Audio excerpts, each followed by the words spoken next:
Well, hey everyone, I'm out here working on a client property today and putting in some walls of cover and doing a lot of different cutting in here. And I'm also doing some new travel corridors and opening up some existing travel corridors for this client.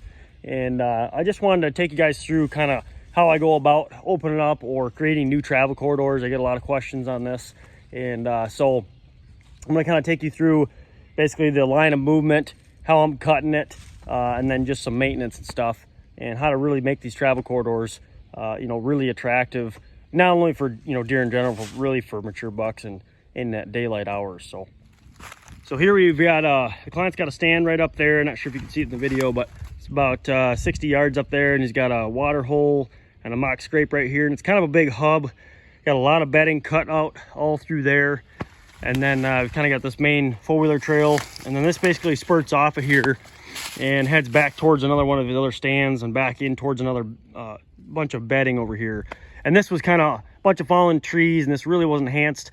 The deer were starting to use it, but I really want to enhance it, add some more security cover in here, and add more browse along the trail. So went through, just opened up a bunch of logs in here, took them out of the way, and just make it easier for these deer to be walking through here. I try to make these as wide as a four-wheeler for the most part if I can. If the logs aren't buried in the mud or something, you can cut them easy. And then you can see this existing trail that comes down through here. So one of the big points through here that I try to do is, you can see we've got enough sunlight in here. We got quite a bit through here. Is, I go through and hinge cut all my small stuff, and all the way from that 1 inch all the way up. We got some elm, we got some hickory in here, and I'm trying to hinge a lot of that stuff at right around waist height. So a lot of that browse is going to be right at the deer's level.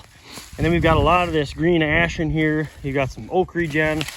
And so I'm just going through and I'm cutting all the small stuff down here low. You can see like this one's cut, this one's cut. If it's big enough, I'll hinge it like that little one right there.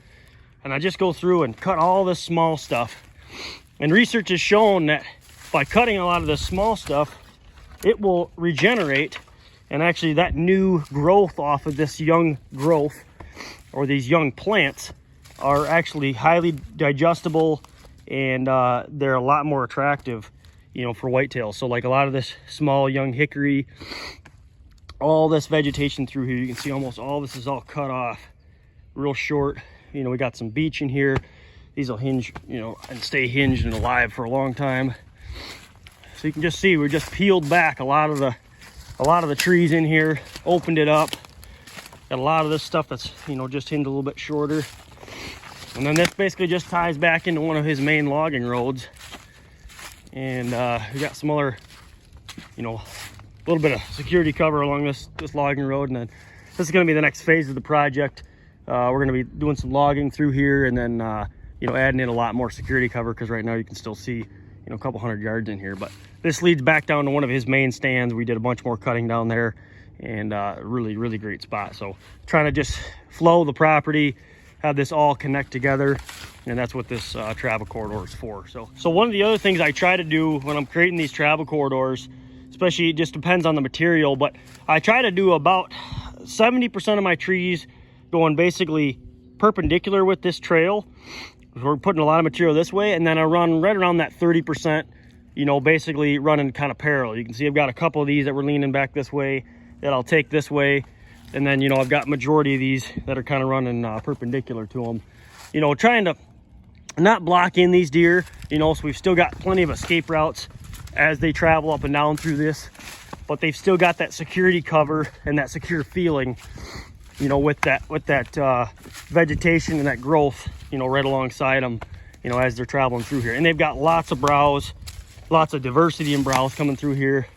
And then now that we've got our sunlight in here, we can come through here. I like to rake these back, or you can run like a DR brush mower through here, run a leaf blower through here, take the top layer of leaves off, and then you can run a clover chicory, and then in the fall I'll put an oats and rye down through here, and just adds a whole ton more food to the property. So hopefully this is helpful for you guys. I know I get a lot of questions about travel corridors and how I like to cut them, and obviously this varies greatly depending on the property, the vegetation, stuff like that. But I thought this was kind of a good example here of what I try to shoot for with a lot of travel corridors and enhancing them, getting enough sunlight down, and really trying to focus on that, manipulating those small mid-story trees. Once you get the sunlight in, and then, you know, just cutting a lot of that small vegetation is really critical from what I've seen. You can really enhance and add a lot of attraction along these travel corridors, get these mature bucks to really use these, you know, as they connect from habitat feature to other habitat feature on your property. So appreciate you guys watching. Please be sure to like and subscribe, and we'll have some more content coming out here soon.